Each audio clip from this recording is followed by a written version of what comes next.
Hey everybody, it's me again. So I know that my good friend Charlie Red's going to be joining. Let me send him this invite right now so that way we can get started. This is our check-in with for the month of March. Can you believe it's March 1st already? I'm having a hard time believing that. It's almost like, where's the year going already? We're already 3 months in. But in any regards, today is a very, very interesting topic. We are going to be talking about career versus personal life and which one for you was more important or has been more important. Chuck, I see you in the room. Let me see if I can invite you up to camera. See if this is going to work this time. But I'm really excited about this conversation because I feel like this is something that all of us can kind of, impart some thoughts and such into. So again, looking forward to today. There we go. Chuck, again, it's all blacked out, brother. I am not seeing you Still? still. Okay, well we'll just roll with it. We'll just see your Wow. beautiful No, face we don't really today. we don't really want to do that. Hey, I'll be a ghostwriter. I'll be a ghost speaker. That is a nightmare. Where is your son? Tell him to come help you fix this camera issue. I, hey, I might have to do that. I think he's probably flirting around here somewhere. Okay, I tell you what. I know we went through this with Pratt a couple of months ago. So even if you can grab him and have him maybe help you figure out something, so it might be a setting in your phone, and hopefully it's not something that's newer in your phone. Let me also check something here. Well, the honest, okay, okay, right. Okay, well, let's see. Kills my props, but hey, yeah, kill my intro. I had my top hat on because again, today's a perfect topic conversation. Personal versus professional. And so I had two hats, a personal hat and a professional Okay, hat. well, in that set of circumstances, I really need you to grab your son to help you figure out whatever's going on with you in this camera action. Yeah. But even though we can hear you, and like you said, let's just kind of keep talking until hopefully your son comes and helps you figure out whatever's going on. Again, I said a minute ago, right before you jumped on blindly here, this is the check-in with, and this is the check-in conversation that my good friend Charlie Red and I host every single month here on Facebook Live. And this month in particular, we are talking about career versus personal life and which has been more important to you. I know that we could sit and I'll have a long dialogue about that, and I'm really looking forward to this conversation. It'd be better if I had you to look at on the screen, but for right now, we're just going to keep on going because I do understand. It looks like we right now have our sister Ashanta is in the audience as well. So Ashanta, it's good to see you this morning, my friend. I'm glad that you're able to join us again. So with that, Chuck, what are some of your thoughts about the topic specifically? I mean, I feel like we can go on and on with that for a bit because we've all made decisions in life. So what are some of your thoughts about the topic? Let's see. Yes.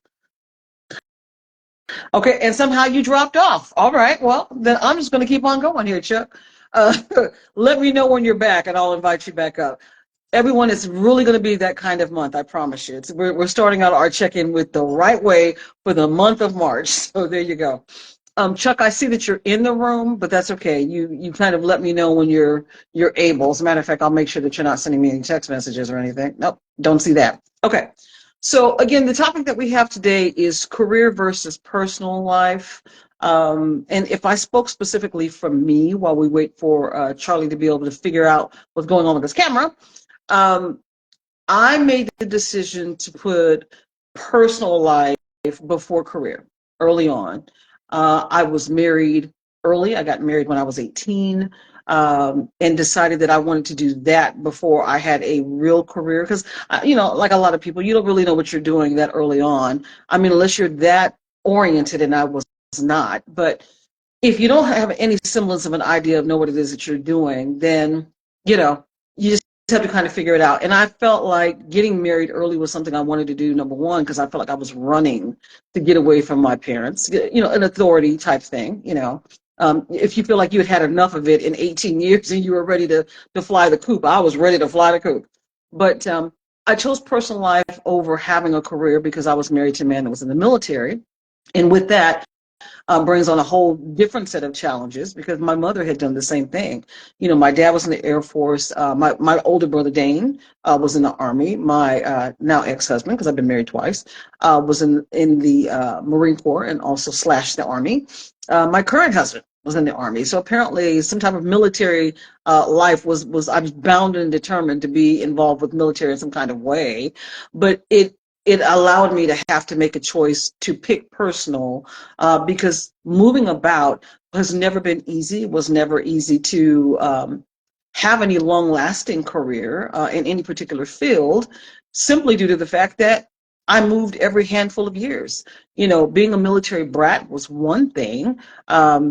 And obviously with my parents, I didn't have to worry about having any quote unquote careers or anything of that nature.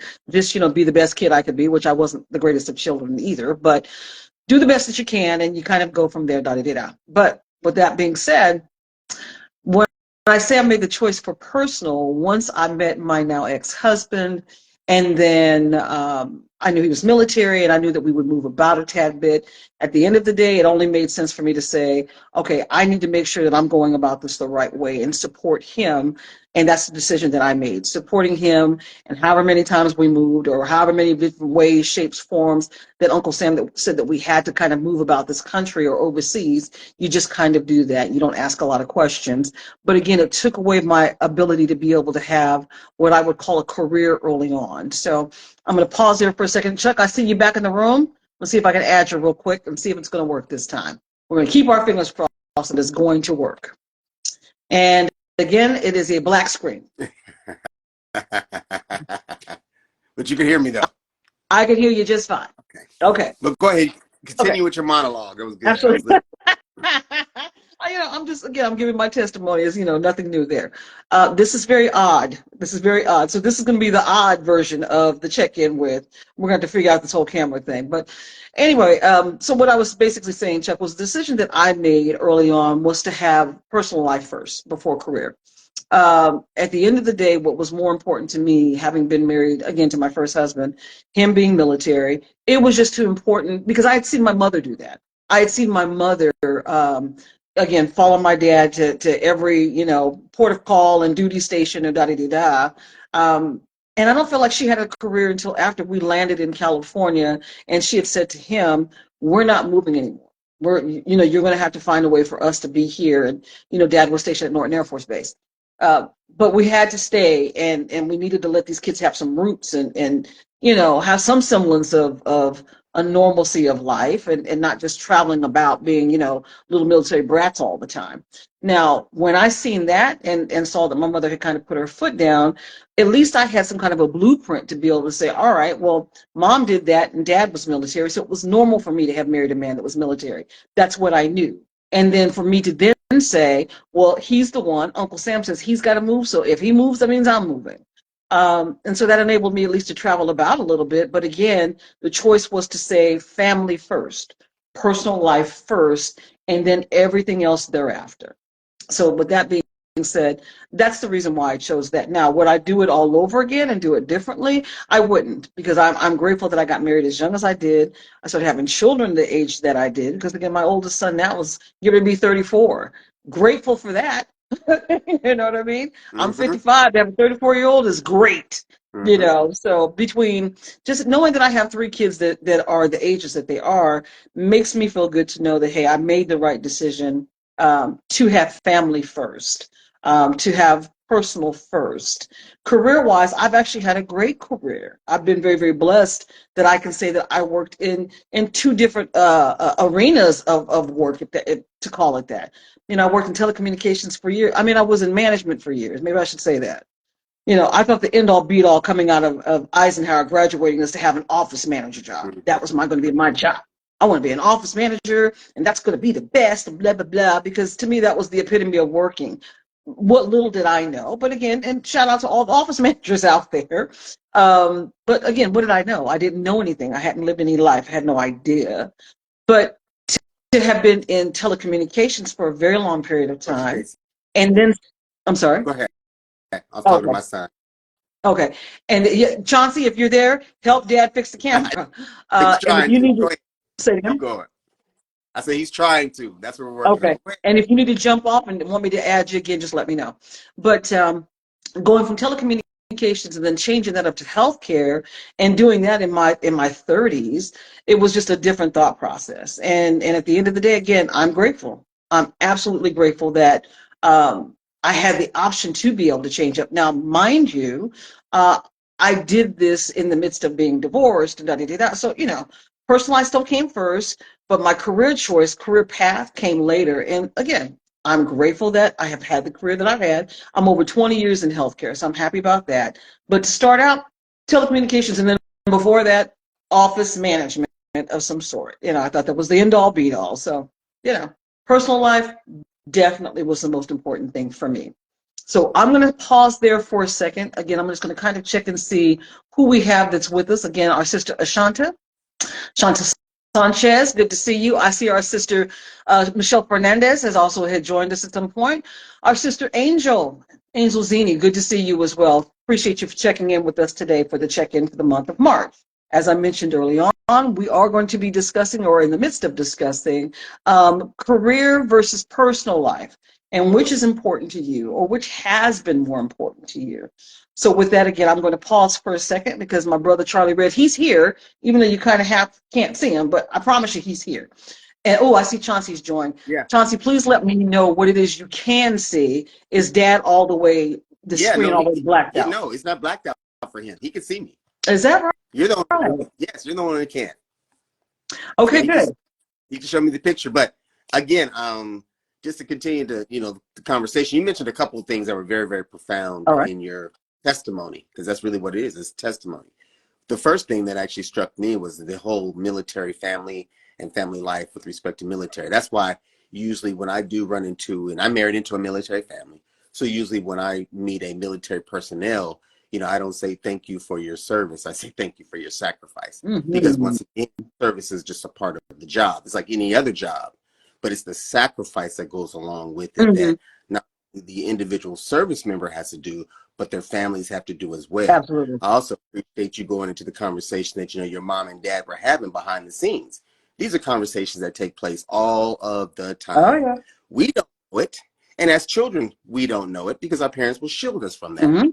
But conversations in terms of, honey, we need to go ahead and make a move to provide roots or stability here for the kids. And so now, as being a responsible man, he has to make some decisions. Yes. And so again, that goes into another topic we've talked about.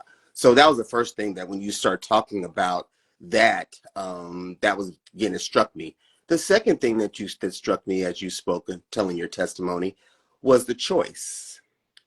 Because it's all a choice. And at the end of the day, we make these choices, hopefully with good intentions that things will work Mm-hmm. out, and they have for you. Mm-hmm.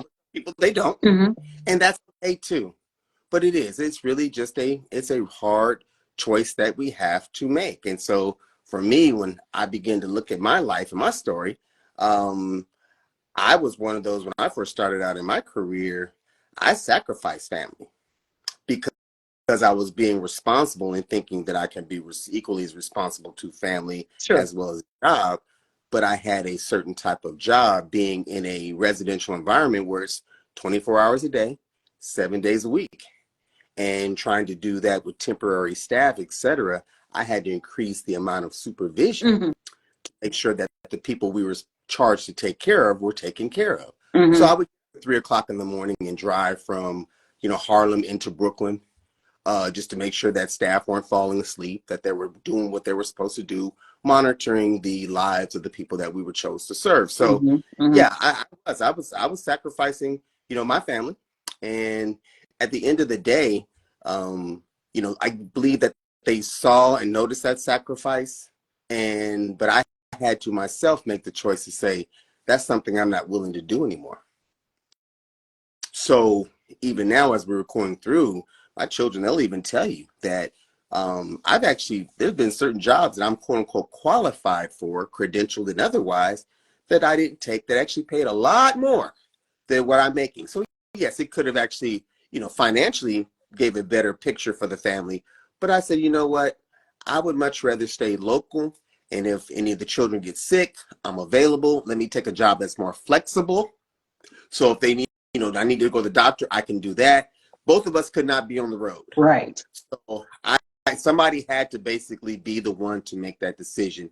And it goes back to some of the conversation we've had in the past with respect to women making more money than men, opportunities for women versus opportunities for men. And a strong man has to sit there and say, yes, we're doing this together. So if while you do that, maybe we might have to modify the roles a little bit. And that's a choice that I made. Mm-hmm. Yeah, I agree. I absolutely agree. I think that, and forgive me because I'm peeking to make sure that we don't have anybody else that jumped on with us.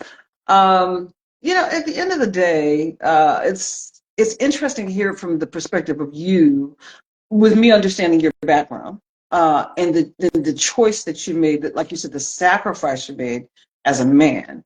Um, we live in a different world. We were talking about a little bit earlier before we jumped on here. Different world altogether. Hey, Larry Duncan, we see you, brother. Good morning. Good morning. Hey, Larry. Glad you joined us. Early morning for you out in California. So good that you joined in with us. But the choice that you've made, the sacrifices that you've made, knowing that breadwinner doesn't mean anything in terms of the conversations we have. Doesn't matter who makes the most money. At the end of the day, we know what is, and what is you're the husband, so therefore you lead, and as the wife, we follow. May not be a popular opinion with certain people, but I know it's Bible, and so therefore we're Christians, and we're gonna follow that.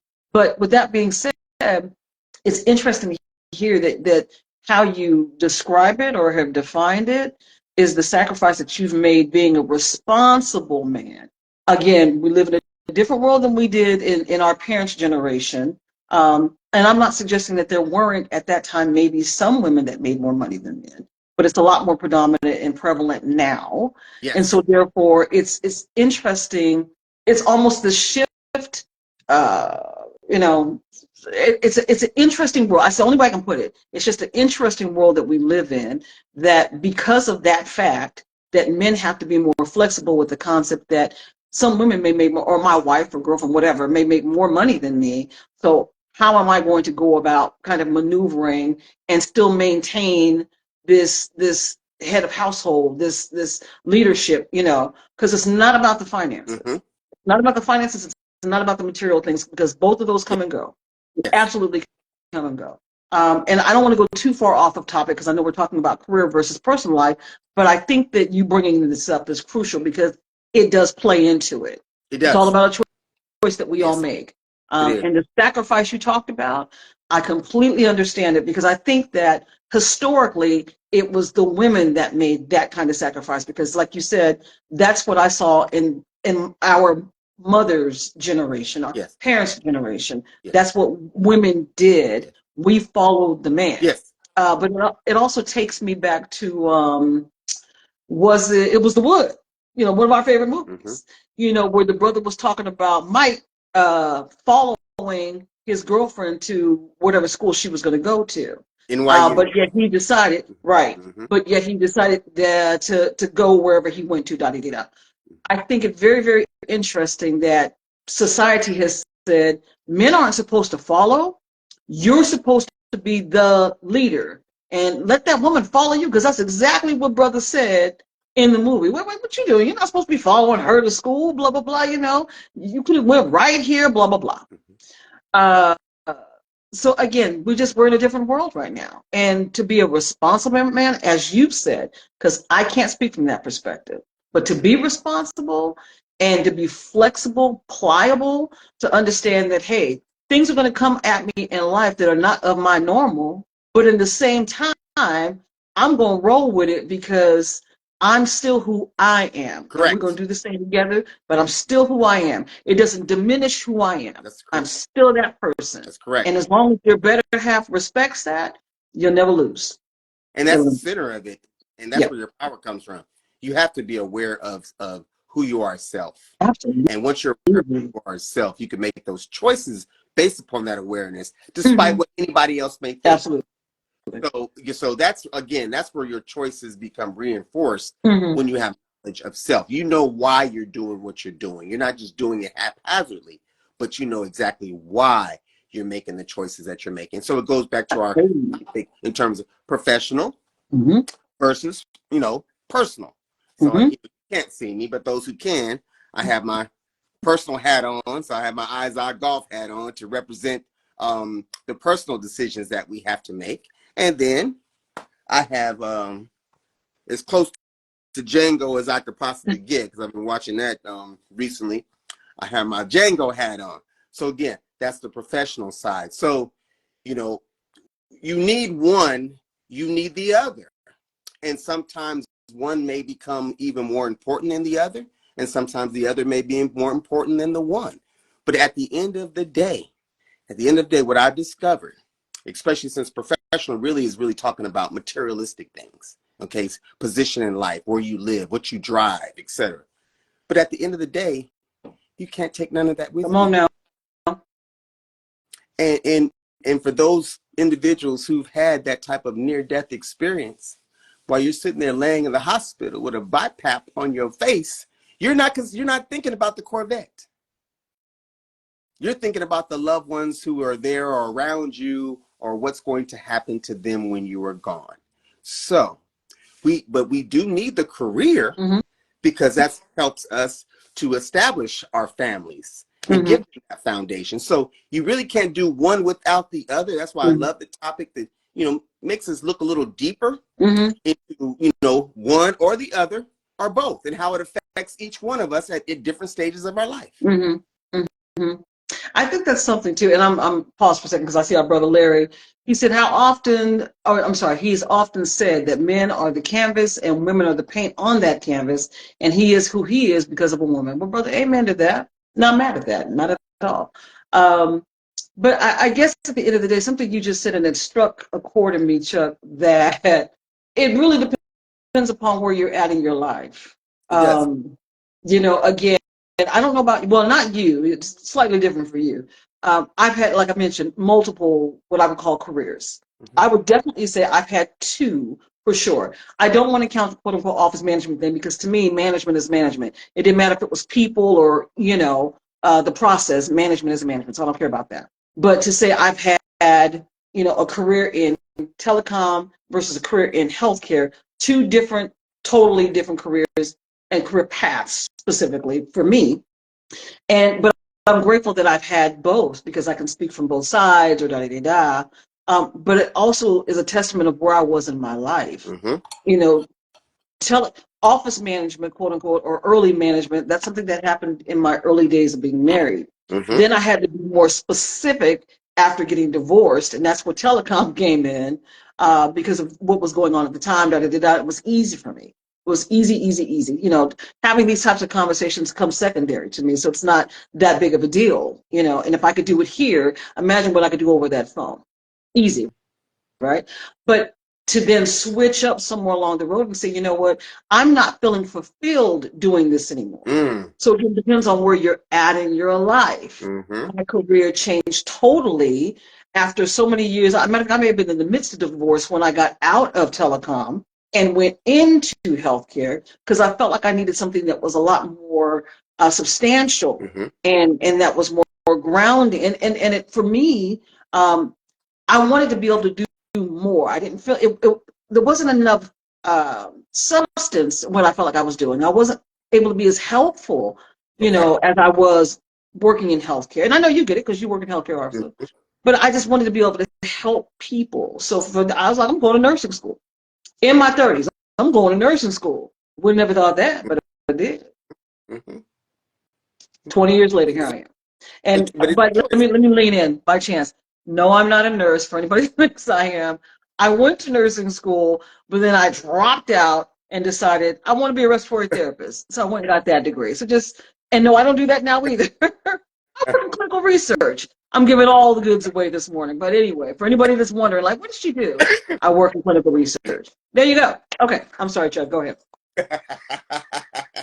This is what happens when I can't see you, but you can see me. So there you go. Yeah. I have a distinct advantage, and everybody else can see us. But yeah, I can see you. But then again, I know you, so it's very easy. Absolutely. But again, there are going to be certain situations Mhm. that will occur in our lives that will help, I wouldn't say determine, but will help Yeah. influence which direction that we wind up going in. Hmm. And even from, like I said, day to day, sometimes month to month, again, professional versus personal, um, one will be influenced by your current situation. So, again, it's very difficult to have that personal relationship when you're homeless. Hmm. Hmm. So you do need the substance in order to keep the foundation intact. Hmm. But at the same time, you have people who have all the resources in the world, but yet still lonely True. because they have no personal relationship with anyone. Hmm. So I'm saying that, at the end of the day, uh, despite how it may go back and forth, ebb and flow, so to speak, um, Yes. you still have to have that balance. You gotta have the balance of both. Hmm. Hmm. Absolutely. I'm going to double check and see if we have anyone else that has joined us. Okay. Again, I'm going to take a moment while we stop and just remind everyone that this is the check-in with. This is the monthly chat, the Facebook live chat that my good friend Charlie Red and I host. This month in particular, we are talking about a career versus personal life and which is important to you. And, whether it's past tense or current tense, which has been important or which is important, however you'd like to kind of preface. But what are kind of your thoughts? And we would love to hear your thoughts. And obviously, we are interacting with our chat specifically this month. So please make sure that you join in on the conversation. Brother Larry, what'd you say? You said a good woman will teach you things without you knowing or being taught, letting you think her idea was our idea. Well, Larry, I will tell you something as a woman, and mum's the word. Don't let it out that I'm telling you this. But that's a part of our Jedi mind tricks. We got Jedi mind tricks, baby. You didn't know that? Well, now you know. But I will say that to me, and I think most men would probably say this, if you really think about it, but hindsight being 2020, to me, one of the keys to a successful relationship, and again, this is a part of our conversation, so we're not straying too far, is for a woman to be able to communicate with her husband, her better half, effectively communicate her thoughts, her desires, and it really depends upon how you word it. As long as you're speaking man speak for him to understand and communicate your thoughts and your desires, then from there, he kind of, gets on board with it. I don't know any man in this world that wants to be told the what to do. I don't know a man in this world that wants to be told what to do.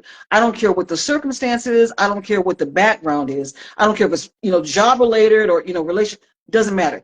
The concept of a man being told what to do, especially from a woman, please bear in mind, the first thing most women are going to hear is, you're not my mother.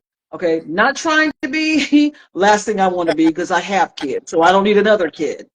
But with that, if I speak the language that you speak, or if I can learn to communicate effectively in a manner that I know you understand, as a woman, I could have everything that I want in this relationship because I've learned to speak a language that you thoroughly understand, that I want to become fluent in it so that way the communication continues. You mentioned ebb and flow. Communication continues to be reciprocal during those times when we're having these ebbs and flows.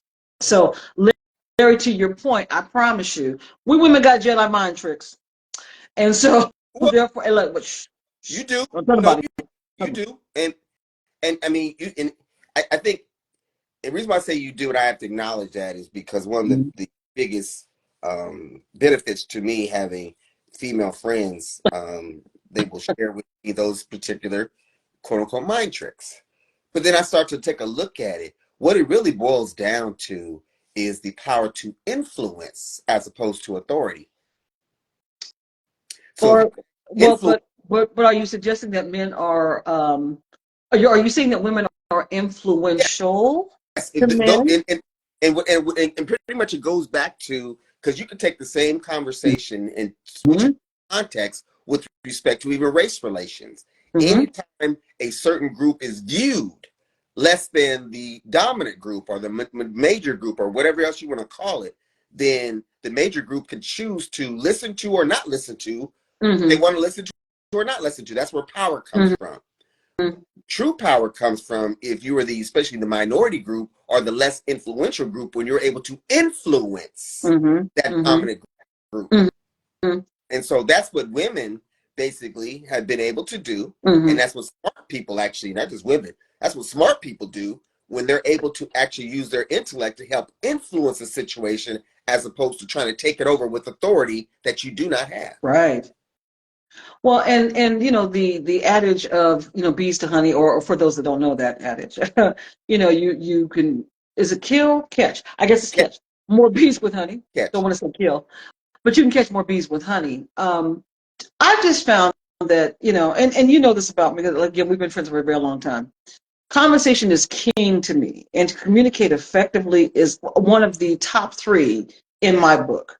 And if it weren't, we surely wouldn't be sitting up here having this live chat every month. But anyway, um, but communication is king to me, especially in relationships. And again, I don't care what level of relationship, just to whomever it is that I'm interacting with, like you're talking about, Chuck. Very, very important that we communicate well, and we have this understanding, and we continue to be reciprocal with the things that we are trying to talk with one another on. Hard to have a conversation with somebody if you're being talked over, or you're talking over someone. So, but with that being said, I mean, Tanya, can we take this to the world of, take this to the world of work? You're a boss.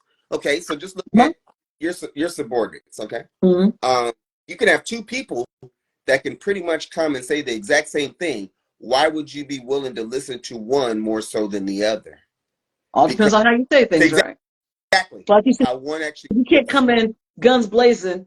I Yes, want blah blah blah blah. Hold yes, on a second. Yeah. yes, yes. As opposed to trying to influence you to get you to understand the situation from their perspective. You're more. Mm-hmm. That's what Larry brought up a very, very good point. Mm-hmm. You're more likely to receive it. And what he said was even more profound. You're not even aware. Well, and that's why I asked you the question, are you saying that women are more influential? Because my thought was, are you trying to say that men are easily influenced? I didn't want to say it on camera, but I'm going No, to ask the question because, again, I don't think that you all are. I think that as a woman, I have to remember, and I'll use Will and I as an example for those that don't know my husband. By the way, he'll be on next month. But for me with Will, it was very important early on that I understood what he wanted and his desire, right? Not just in this relationship, but in life, so that way we can make sure that we are equally yoked and, life partners. But for that, I then, in my listening, had to make sure I understood how to communicate with him effectively. yes, yes, So the thing that I took away from it was when I effectively communicate with him on the things that I do want, that he in turn wants me, his desire is for me to be correct, happy. correct. So it's twofold. It's not just about how we communicate with you all, right? It's also what is your desire for me? So let's use you and I as an example.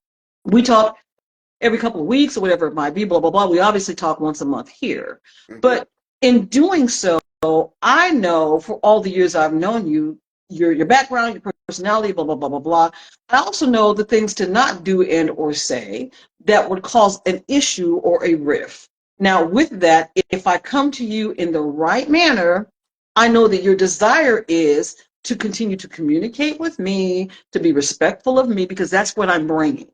Mm-hmm. You don't have any ulterior motives, and neither do I. Mm-hmm. And for anybody that's watching this that says, how do they know each other? We've known each other since we were 6, whatever the age was, 7, Yeah.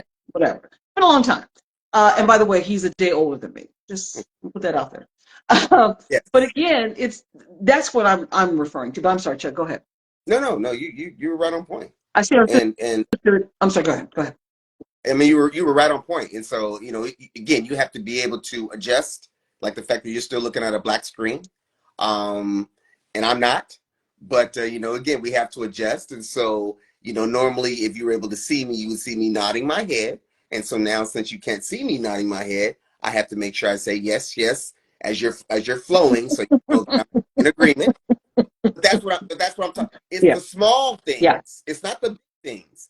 It's the little Mm-hmm. things that make the greatest difference. And so it goes back Absolutely. in our topic. I know this is the monthly check-in where you and I get together and we talk about various topics, life, liberty and the pursuit of happiness. And I know part of that today's topic was pretty much, again, personal versus professional. Is one more important than the other?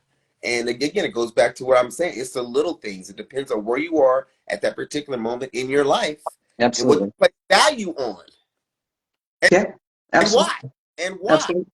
Absolutely. You place value on things. Our sister Ashanta has chimed in and said the key is communicating to each of others. Yeah. Fair. I mean, with the understanding that as we're talking about again, career versus personal life, I should say. Mm-hmm. Let's talk specifically about how important education has been, because you and I talked had this conversation with our sons that were on a couple of months ago. Matter of fact, I think they were on January. January. About how they've been afforded an opportunity to get their education. Yes. Whereas you and I had the big three options: education, school, military, and in my case, marriage. Those were the big three for us, because that's what was imparted by our parents, and that's what they had as well. Okay. But how important has education been with regard to the career choices that we've made over personal? Because again, largely in part for me, I chose personal because I didn't want to keep going on with school. It was like 12 years was enough. I needed a break for a bit. So I'll go to you, Chuck. How important was that for you with the decision you made to continue on with your education, thinking forward to a career? How important was it to you? Well, I guess I put it in context. Mm-hmm. I grew up with both parents being educators. So, Yeah. I grew up in a household where education was heavily valued as a way to upward mobility, as a way to move yourself from one place to another. Mm-hmm. I, unfortunately, in my time frame, in my life, realized that, yes, some of that is true, but a lot of that is horse boo-boo. It really is. Mm-hmm. I'm no different than I was prior to going to Columbia. Mm-hmm. Okay. I can attest to that. Yeah, I can attest to that. In terms of intellectually, emotionally, etc. But what being in that environment did was open my eyes to the larger way that the world works. Mm-hmm. So my real education, it wasn't just the topic that I went there to study. Mm-hmm. It was the overall environment that much helped mold me and help shape me. And I'll give you an example of that. I was a smoker. So one of my professors was Richard Cloward.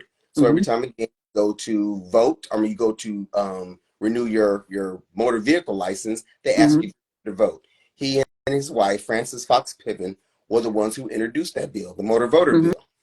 Richard Cloward was a professor at Columbia, tenured, so for over 40 years in the Ivy League institution.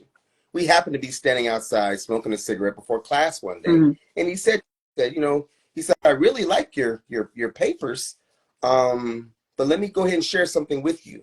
So here we are in the heart of basically New York City, Upper West Side, pretty much we'll call it Harlem West, and sharing with me that this institution is very, very conservative. And you would think, being in the Northeast, it's very liberal. No. And I appreciate him because he told me the truth. So he told me, he said, continue to write your papers, but one thing that you need to keep in mind is the audience that is reading them.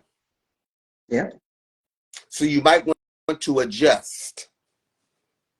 So you have a tenured professor telling me, he's been a professor longer than I've been alive, that this is the way that the world works, even though we're in New York City, northwestern part of the country, quote unquote, you would consider very liberal. No, it's not.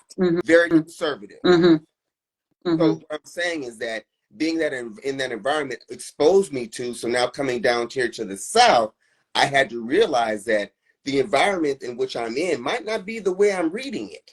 I'm open to how things really are as opposed to how things are perceived to be.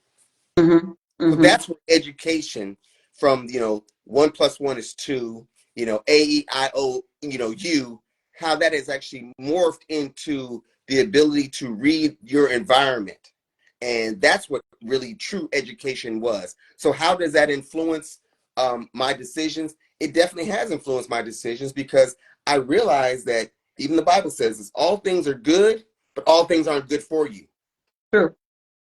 So I Yeah. now can understand that, yes, you might be able to pass up a $200,000 a year job because, yeah, you can make that for 6 months and then you can go to jail for 20 years. Mm. So Mm-hmm. again, it's being able to read the environment and be able to make decisions based upon the education that you've received, not necessarily A, B, C, D, but Mm-hmm. it's the overall environment and how you've been exposed. So Mm-hmm. for me, education is now also morphed into, again, it's not just books, it's also morphed into conversations, it's Mm-hmm. morphed into relationships, things Mm-hmm. that people can share with me Mm-hmm. that have Mm-hmm. now influenced my decisions or my motivations, etc. Mm-hmm. Mm-hmm. I now learn from everyone. Right. Yeah. Let me ask this, because it just popped in my mind as you were talking about education, and again, the let me stop for a second. So to everyone that's going to be watching this or that is currently watching this, and I see our brother Arvert Minor. What's going on, Arvert? Good to see you, brother, has joined us. This is the check-in with. This is the monthly Facebook live chat that my good friend Charlie Red and I host.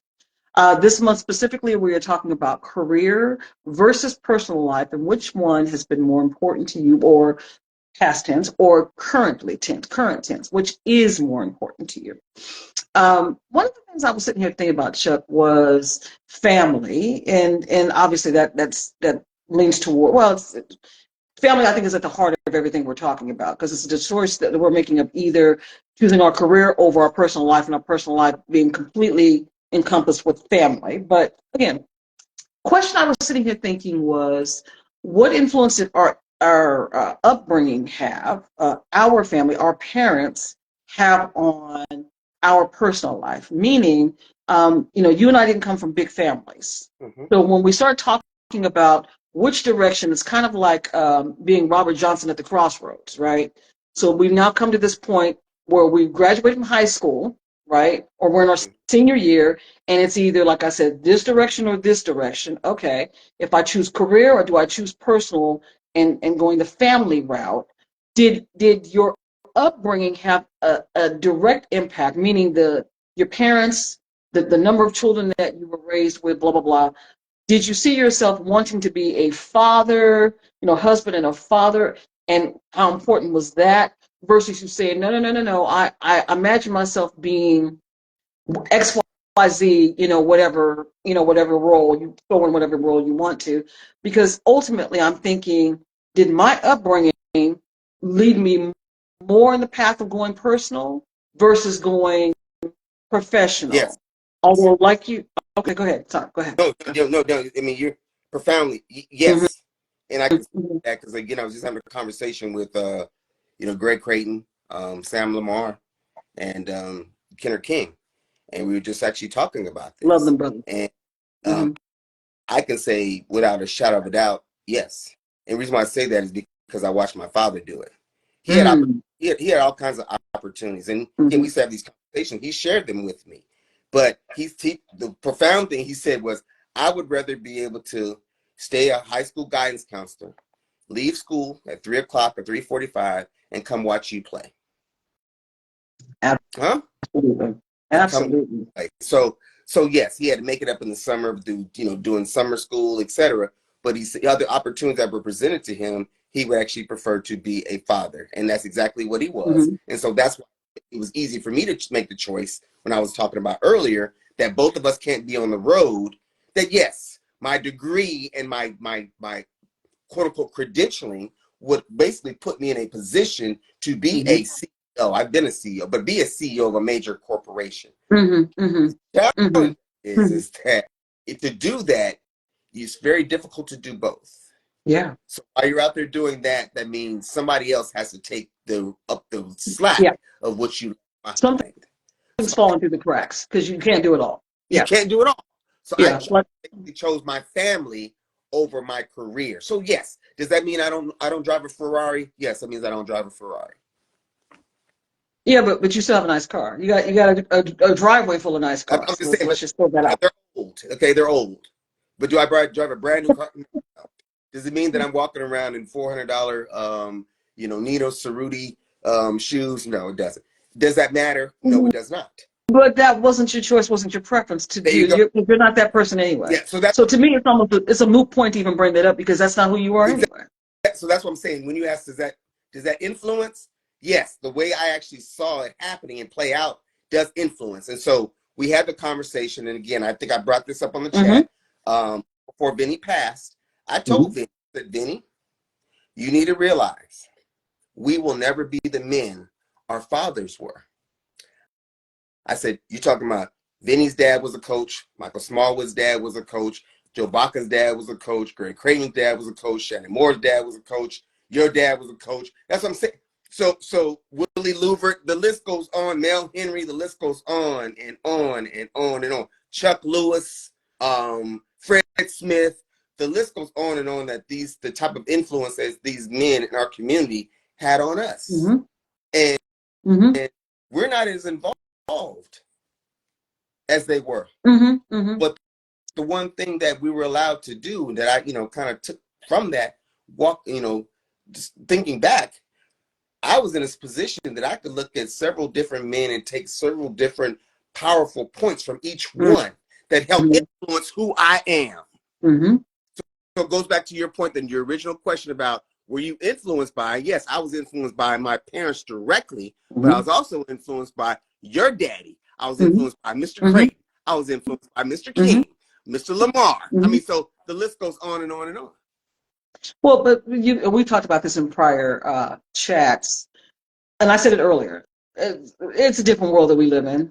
The village is no longer as important in rearing and upbringing of kids because people are fearful that if you include the village, then you lose some type of power or blah blah blah. That's one. Or you become consumed within the village, meaning like you said, punk P parents, right? If you become some kind of a punk parent and you let somebody else raise your kids, I mean, what are we talking about here? So it's almost one or the other. It's hard to be in between. It's parenting is not easy nowadays, is all I can say. And maybe that's why I'm grateful that I raised my kids when I did. So it goes back to the original point, the choices of me making, career over personal life. No, I chose personal life because I wanted to be able to raise the kids, do it in the manner that I knew that I could do it. I could have career. I could have education. I wanted to have it later. Let me do these kids and get it over with while I'm young enough and still viable enough to be able to have them get what they needed to get from me at my best. I didn't want to be a little bit older and be a little bit more laxed. I wanted them to have it, while it was still kind of uncut, raw Tanya versus, now that I'm older, more mature, because they, ask Stephen and Kenneth, I mean, you obviously talk to your godsons, they got it all. They got it all, put it that way. So, but good stuff. So again, this is the check-in with everybody. This is our monthly Facebook chat that my good friend Charlie Red and I host. For this month, we are talking about career versus personal life and which is important to you, present tense, or which has been more important to you, past tense. So Larry, I see that you had mentioned something else about education. You said, I was never pushed in my family, but it wasn't discouraged, and working was mandatory. I think a lot of people have that to say. Brother, we see that you got to leave as well, so we look forward to seeing you again. Please make sure that you join in with us, Larry, because we definitely want to make sure that we get you up on camera at some point. So let's make sure we do that. We also have our sister Monica Rodriguez Munoz has also joined us. Thanks for checking in with us. Let me just check one more thing here before I, let's see, Sister Thomas, Consuela, I believe, Consuela Thomas. Is that one of our loved ones from Rialto, Chuck? I don't know. I have to see the picture. Yeah, well, she just jumped off. So again, thank you for jumping on and checking us out. But this particular live this month, we're doing a slightly different as well. This is available to everybody on Facebook. So this isn't just our friends anymore. This is for everybody. Maybe that's why I can't see you, Chuck. I don't know. But anyway. But with that being said, well, I find it interesting that when you're talking about the influence that you had from not just your parents, but from other parents, again, the village, right? Yes. And I mentioned that it's different nowadays. The village is not as as prevalent. Mhm. And I think that that's largely in part because things have changed so much that parents aren't allowed to parent anymore without their and maybe because of the history of abuse that's happened, with kids, da, da, da, da, it's made it very difficult to parent. I think a lot of people say, I know we're getting totally off topic, but to me, it's still a part of decisions we make because I think that, like with Stephen, let's just say, and his decision to have children now versus wait. One of the things I remember he and his ex-wife talking about was not wanting to bring kids into this world because of XYZ. A lot of things that they talked about. Again, chose career over personal life. Okay. Okay. I wasn't mad at that, Okay. but she took a look at the landscape of the world that we live in, and she said, I don't want to bring kids into this world with everything that's going on. What I said to her was, it's up to you as the parent to decipher the kind of life your child is going to have. You have Yes. to shelter them. You have to, it has to come from you. Yes. You insulate their well-being. You provide all of that. And then once kind of, done everything that you could and they've gotten to be a specific age, at that point, it's up to them to have that foundation to then move on and be productive people in the world. That's all that you really can ask. Oh, That's really all you can ask. Go ahead. no, no, no. I'm just agreeing with you. Yes, but you Mm-hmm, can't see me. Yes, that's all mm-hmm. you. I'm agreeing Yeah, with I mean, not much more than that, but I still respected that they sat and said, which is more important?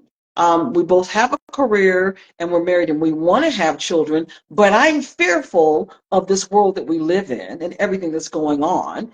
And I think I would rather not have any kids and just focus on my career. Those are the types of conversations that, again, go back to this topic. Which one was more important for you to choose? And whatever you choose, you got to stand on that. You got to live with that because there's no takebacks. you. There's No, no no, redos. So this is what you decide. Me deciding to have kids early on, I couldn't take that back. They weren't gonna jump back in my womb. no, no. So, you know, Hmm. so yeah. So, what else you got, Chuck? I know that we're gonna be coming up on time here, so we got about another 8 minutes or so. Let's kind of land this plane, brother. What are some of your other thoughts about this particular topic? And I can't see you. I, So,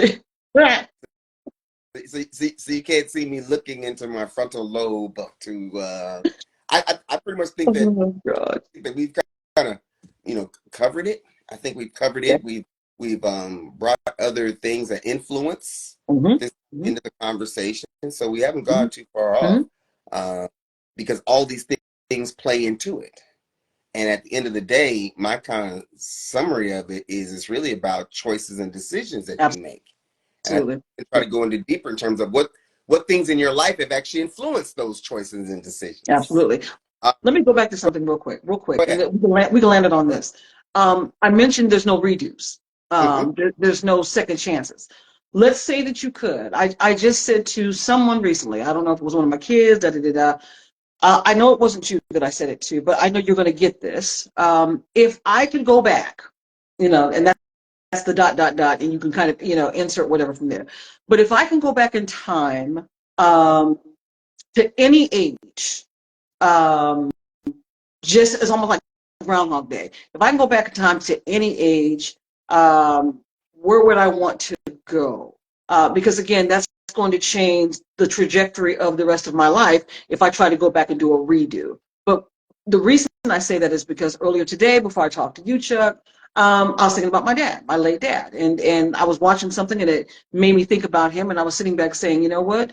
I do miss him, but as a Christian, I also know I'll see him again. We'll be together for an eternity. I'm grateful to God for that, right? But the other day I was saying, if I could go back, what age would I go back to, or what time stamp would I go back to? And I would definitely go back to some time when we were younger in Rialto because we would all be together. My dad would be alive, and a lot of other people that we know would be alive because it was a great Yes. time. The difference or the downside would be I wouldn't have my kids. Hmm. So which would I have to choose if I Yeah. had to choose at all? Woo, that's deep. That's deep. Oh, that's deep. Still, That's I'm deep. going to pose that to you as we're making decisions, career versus personal. Okay, well, since we're saying there's no redos, If you could redo, if you had to make a decision over what you currently have, career versus personal, if you could go back, Mm. would you change? And if so, what would you change? Prior to you basically bringing up the second half of that scenario about had you gone back to 1978, that was a good time. And I probably would have went right there full force with you. But then when you said on the backside, if I went back to 1978, I wouldn't have my kids today. That was, again, I mean, without that second half, I would have easily went right back to 1978 with you. You made a very compelling argument. It was a time of purity. It was a time Mm. of freedom. It was a time of just pure joy. It was a time of empowerment. It was a time of friendship. It was a time of love. It was all Family, these things. Family. family, village, But but village, but type. you killed it when you said the second half though, because that too is a reality. I wouldn't experience. So for me, yeah, that's a topic for a whole nother pie. But for me, I wouldn't change a thing. And the reason why I wouldn't change a thing is because I continue where I am right now. And I say that because although there have been other opportunities, and I tell people this when I had the opportunity to go to the Air Force Academy and play football and baseball, but my congressman gave away my appointment to a person he promised the year before. Yes, in retrospect and hindsight, we like to romanticize things. So I would be a 55-year-old retiree right now, probably making more than most people make in my disability retirement check. Just like some of my peers are making more than me in their just disability retirement check alone. Mm-hmm. So materialistically, yeah, I could have the Corvette easily. But what I'm saying is, I also might not be here either because we've had 3 or 4 different conflicts since then, and I want to Mm-hmm. be a fighter. So Mm-hmm. you never know in terms of your flesh what you actually think romanticizing a situation, what it's going to turn out to be. But again, I just have to acquiesce and just sit back and say, it was God's plan for me to still be here. So everything Man. that you mentioned that was so beautiful, because as you were talking about it, I was having memories. I was thinking about how deep is your love and everything else, and the skating rink and all that stuff. But then when you hit reality, my son wouldn't be here, my other son wouldn't be here, my daughter wouldn't be here. So yeah, I think that given what you've just said, I would forego all of that and just continue to, it is what it is as of right now, and move forward. Mm-hmm. Well, and so again, you and I are so close, not just in terms of age, birthday, whatever, but our relationship. That's always going to be my canned answer, which is if I could go back, I wouldn't, because going back would change again the trajectory of my life. I Yes, wouldn't be the woman today yes, if I went back and changed something then. yes, I'm yes. grateful for the woman I am today. I'm grateful for all those experiences and everything that I endured, and all of it. I'm Me too. grateful because of the woman I am Me too. today. Yes, yes. So no, I wouldn't change any of it, including because selfishly I made the comment about my dad on purpose. Mm-hmm, That's why I said you're going to understand this. If mm-hmm, we could go back and we could be in that time frame again, I don't care what the timestamp is. mm-hmm. You and I met each other in 1976, so I don't care if Yeah. it's 76 or 86, whatever. We Mm-hmm. graduated 87. Okay, whatever within that decade of having known each other, whatever that looked like, it wouldn't have mattered to me whatever time point you would have picked, whatever year, whatever date, it wouldn't have mattered. It was a beautiful, wonderful time, and I'm grateful for the memories that we have of it. Mm-hmm. But that time, all of that was the foundation that set us up for the people we are today, and Correct. for us to be able to be here and have these conversations. Correct. So no, I would not change Mm-hmm. because now we are our parents, as we talked Mm-hmm. about, and that's obvious by all this salt and pepper I got. I just needed to make sure I leaned in so somebody could see that. Or no, But no. we are now, hush. uh, we love it anyway. Yeah. But I say all of that to say we have turned into our parents, and even for that, grateful. A lot of good things that we learned along the road that have allowed us to be able to make the decisions that we've made with our own children as well as our Correct. careers. it's either in either direction. That foundation that we had has influenced both sides. The Correct. decision that you made to say, hey, I'm going to go to school, I'm going to have my career before I have a wife and a family. Absolutely, I applaud you for that, brother. And I remember you talking about Air Force Academy because I was thinking, oh, that's great. I'm just excited for you. But then I was more excited to hear that you was at Columbia because I knew it was Ivy League. And then for me, the decision for me to have family first, again, I was tired of school. I didn't want to think about school anymore. And thinking that maybe I could have a similar life that my parents had had. You know, my dad was in the military for 20 plus years. So I was thinking, well, I could just turn into my mother. Well, but I'm not my mother.